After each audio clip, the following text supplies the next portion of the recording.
Hello दोस्तों, नमस्कार। मेरे YouTube चैनल में आप लोगों का स्वागत है। आप लोग जानते होंगे कि हम लोगों का क्या चल रहा है, महत्वपूर्ण पॉइंट्स चल रहे हैं जो अक्सर एग्जाम में पूछे जाते हैं। तो चलिए हम लोग महत्वपूर्ण पॉइंट्स देखते हैं। लेकिन वीडियो शुरू करने से पहले आप लोगों से मेरा अनुरोध, प्लीज चैनल को शेयर करें, सब्सक्राइब करें, लाइक करें और प्लीज कमेंट जरूर करें। तो चलिए वीडियो स्टार्ट करते हैं। पहला पॉइंट देखते हैं, मोस्ट इंपॉर्टेंट है। राज्य की उत्पत्ति के संबंध में ध्यान दीजिएगा आप लोग। राज्य की उत्पत्ति के संबंध में, उत्पत्ति मीन्स जन्म, राज्य की उत्पत्ति के संबंध में उदारवाद किसके निकट खड़ा मिलता है, या उदारवाद किससे सहमत है, या उदारवाद का सिद्धांत किसके नजदीक है। तो इसका आंसर क्या होगा? सामाजिक समझौते के सिद्धांत के साथ उदारवाद खड़ा नजर आता है। किसके साथ? सामाजिक समझौते के सिद्धांत के साथ जो है उदारवाद की सहमति है। ठीक है, इसको पहले हम लोग समझ लेते हैं। कल मैंने एक क्वेश्चन पूछा था कि सामाजिक समझौते का सिद्धांत यह सिद्ध करना चाहता है, सामाजिक समझौते का सिद्धांत क्या सिद्ध करना चाहता है। तो मैंने आंसर क्या बताया था? सामाजिक समझौते का सिद्धांत यह सिद्ध करना चाहता है कि राज्य एक यंत्र है। ठीक है, राज्य एक यंत्र है। मैंने क्वेश्चन भी किया था, भाई राज्य एक यंत्र कैसे है, उदारवाद और सामाजिक समझौते के अकॉर्डिंग। तो चलिए इसको समझ लेते हैं, यहां भी इस पॉइंट को समझ लेते हैं कैसे सहमत है। क्वेश्चन क्या है? राज्य की उत्पत्ति के संबंध में उदारवाद की सहमति है। किसमें सहमति है? सामाजिक समझौते के सिद्धांत में। दूसरा क्वेश्चन मिलता है, उदार जो है सामाजिक समझौते का सिद्धांत क्या सिद्ध करना चाहता है? राज्य एक यंत्र है। उदारवाद क्या सिद्ध करना चाहता है? राज्य एक यंत्र है। ठीक है, दोनों किस चीज पर सहमत है? राज्य एक यंत्र है और सामाजिक समझौते के सिद्धांत से उदारवाद सहमत है। इस चीज को पहले समझते हैं। पहले एक यंत्र है कैसे, इस चीज को समझते हैं। उदारवाद के अनुसार जो है राज्य की उत्पत्ति जो है किसने की? कुछ व्यक्तियों ने या व्यक्ति समूहों ने अपने हित के लिए राज्य का निर्माण किया। जैसे यह पंखा लगा हुआ है, जब मानव मस्तिष्क से किसी चीज का निर्माण किया जाता है, किसके लिए किया जाएगा? हित या लाभ के लिए किया जाएगा, उसे क्या बोला जाता है? यंत्र बोला जाता है। उसी तरीके से उदारवाद और सामाजिक समझौते के सिद्धांत की जो परिकल्पना है, वह परिकल्पना क्या है? सामाजिक समझौते का जो सिद्धांत है और उदारवाद का जो सिद्धांत है, वह दोनों मानते हैं कि कुछ व्यक्तियों या व्यक्ति समूहों ने मिलकर राज्य का निर्माण किया है। तो इस तरीके से उदारवाद सामाजिक समझौते के निकट है और सामाजिक समझौते का सिद्धांत उदारवाद के निकट है। इस प्रकार उदारवाद भी मानता है कि राज्य एक यंत्रीय संस्था है और सामाजिक समझौते का सिद्धांत भी यह मानता है कि राज्य एक यंत्रीय संस्था है। क्वेश्चन आप लोग गलत मत करिएगा। अगर यह क्वेश्चन आए, चाहे उदारवाद से संबंधित हो, चाहे सामाजिक समझौते के सिद्धांत से संबंधित हो, तो बिल्कुल मुझे लगता है कि यह चीज आप लोगों के समझ में आ गई होगी। तो चलिए स्टार्ट करते हैं दूसरा पॉइंट। ठीक है, पहला पॉइंट समझ गए होंगे, राज्य की उत्पत्ति के संबंध में उदारवाद किसके निकट है? तो सामाजिक समझौते के सिद्धांत के निकट है या उसके सिद्धांत से सहमति प्रदान करता है या उसके सिद्धांत से सहमत है। ठीक है, आप लोग समझ गए होंगे। आगे बढ़ते हैं, दूसरा पॉइंट देखते हैं। कौन सा विचारक है जो राज्यों का वर्गीकरण, ध्यान दीजिएगा, कौन सा ऐसा विचारक है जिसने राज्यों का वर्गीकरण गणतंत्र, कुलीन तंत्र और राजतंत्र में किया है? क्वेश्चन ध्यान से सुनिएगा। कौन सा ऐसा विचारक है जिसने राज्यों का वर्गीकरण गणतंत्र, कुलीन तंत्र और राजतंत्र में किया है? तो कौन सा विचारक है? मॉन्टेस्क्यू। कौन से है? मॉन्टेस्क्यू राज्यों का वर्गीकरण जो है गणतंत्र पहला, दूसरा कुलीन तंत्र, तीसरा कौन सा है राजतंत्र। 3 भागों में राज्यों का वर्गीकरण किसने किया? मॉन्टेस्क्यू ने किया। उन्होंने कहा कि गणतंत्र क्या है? भावना से संबंधित है, कुलीन तंत्र संयम से, और राजतंत्र किससे संबंधित है? सम्मान से संबंधित है। आप लोग समझ गए होंगे। आगे बढ़ते हैं, तीसरा पॉइंट देखते हैं। ध्यान दीजिएगा आप लोग, मोस्ट इंपॉर्टेंट है, दोनों क्वेश्चन मोस्ट इंपॉर्टेंट है। राज्य की प्रकृति, ध्यान दीजिएगा, राज्य स्टेट, यहां राज्य क्या होगा? कंट्री होगा। राज्य की प्रकृति, किसकी? राज्य की प्रकृति और उसके कार्यों की उदारवादी अवधारणा को सर्वाधिक रूप से सुस्पष्ट किसने किया? राज्य की प्रकृति और उसके कार्यों की उदारवादी अवधारणा को सर्वाधिक सुस्पष्ट रूप से प्रस्तुत करने वाला विचारक कौन सा है? कौन सा है? John Locke. जॉन लॉक ने जो है राज्य की प्रकृति और उसके कार्यों की, ध्यान दीजिएगा किस पे? उदारवादी अवधारणा। किस अवधारणा से संबंधित है जॉन लॉक? उदारवादी अवधारणा को सर्वाधिक रूप में सुस्पष्ट प्रस्तुत किया। सर्वाधिक सुस्पष्ट रूप से प्रस्तुत उदारवादी अवधारणा को किसने किया? तो किसने किया? जॉन लॉक ने किया। किसने किया? जॉन लॉक ने किया। जॉन लॉक को उदारवाद का जनक माना जाता है। जॉन लॉक को उदारवाद का जनक किसे माना जाता है? जॉन लॉक को उदारवाद का जनक माना जाता है। जॉन लॉक को उदारवाद का जनक माना जाता है। वह पहला ऐसा विचारक था, वह, ध्यान दीजिएगा आप लोग, वह पहला ऐसा विचारक था जिसने जीवन, स्वतंत्रता और संपत्ति के अधिकार को, कौन कौन सा अधिकार है? जीवन, स्वतंत्रता, संपत्ति, मोस्ट इंपॉर्टेंट, जीवन, स्वतंत्रता, संपत्ति के अधिकार को कौन सा अधिकार माना? पढ़ा चुके हैं, प्राकृतिक अधिकार। कौन सा अधिकार माने? प्राकृतिक अधिकार। जीवन, स्वतंत्रता, संपत्ति के अधिकार को प्राकृतिक अधिकार मानते हुए, हाँ, प्राकृतिक अधिकार मानते हुए इन्हीं की रक्षा के लिए, किसकी रक्षा के लिए? जीवन, स्वतंत्रता, संपत्ति के अधिकारों की रक्षा करने के लिए किसकी स्थापना की? सरकार का निर्माण किए। किसका निर्माण किए? सरकार का निर्माण किए। अगर सरकार अपना उत्तरदायित्व नहीं पूरा कर पा रही है तो जनता क्या कर सकती है? सरकार के विरुद्ध क्या कर सकती है? क्रांति कर सकती है। किसने कहा? जॉन लॉक ने कहा। आप लोग समझ गए होंगे। एक बार फिर से रिपीट कर देते हैं। राज्य की प्रकृति और उसके कार्यों की उदारवादी, ध्यान दीजिएगा आप लोग, उदारवादी अवधारणा को सर्वाधिक सुस्पष्ट रूप से किसने प्रस्तुत किया? तो जॉन लॉक ने प्रस्तुत किया। जॉन लॉक को उदारवाद का जनक माना जाता है। वह पहला ऐसा विचारक था जिसने जीवन, स्वतंत्रता, संपत्ति के अधिकार को क्या माना? प्राकृतिक अधिकार मानते हुए इन्हीं की रक्षा के लिए सरकार की स्थापना की। अगर सरकार अपना उत्तरदायित्व सही से पूरा नहीं कर पा रही है तो जनता को उसने अधिकार दिया कि जनता जो है सरकार के विरुद्ध क्या कर सकती है? विद्रोह कर सकती है या क्रांति कर सकती है। आप लोग इस पॉइंट को समझ गए होंगे। आगे बढ़ते हैं।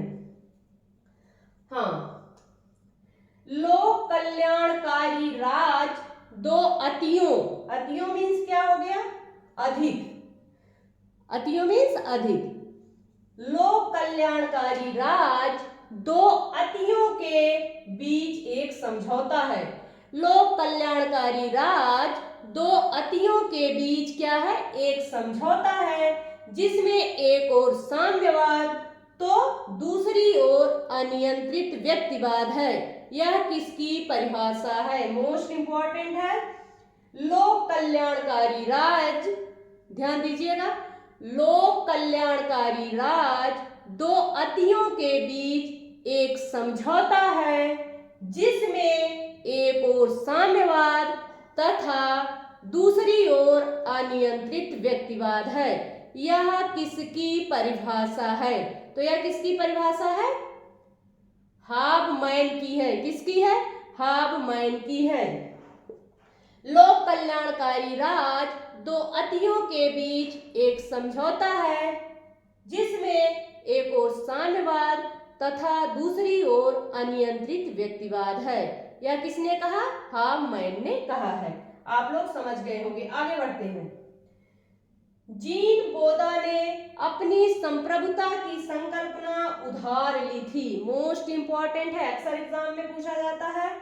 जीन बोदा ने अपनी संप्रभुता की संकल्पना उधार ली थी।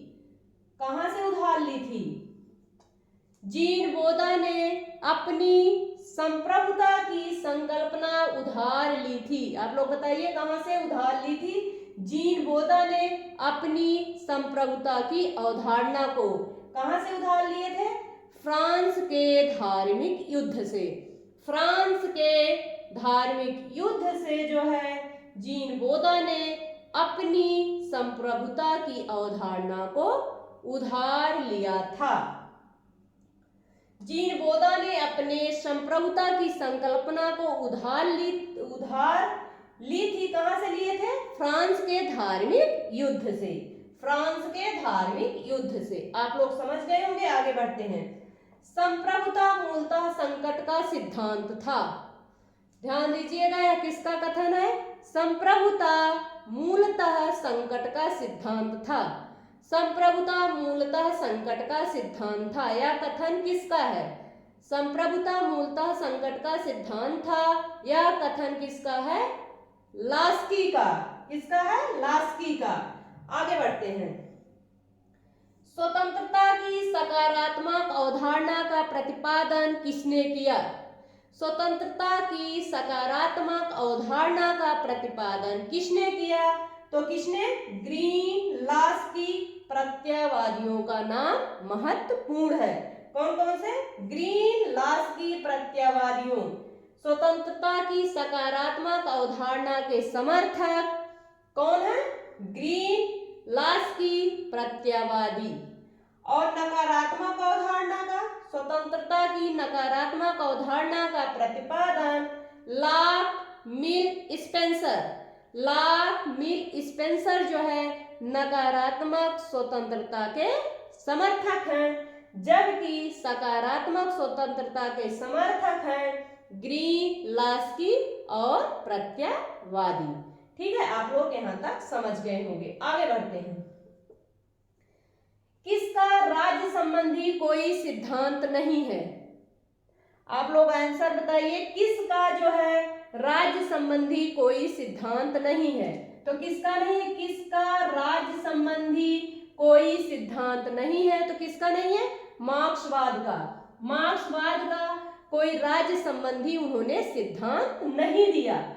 मार्क्स ने जो है स्वयं राज्य के सिद्धांत पर अलग से तथा स्पष्ट रूप से उन्होंने कुछ नहीं कहा।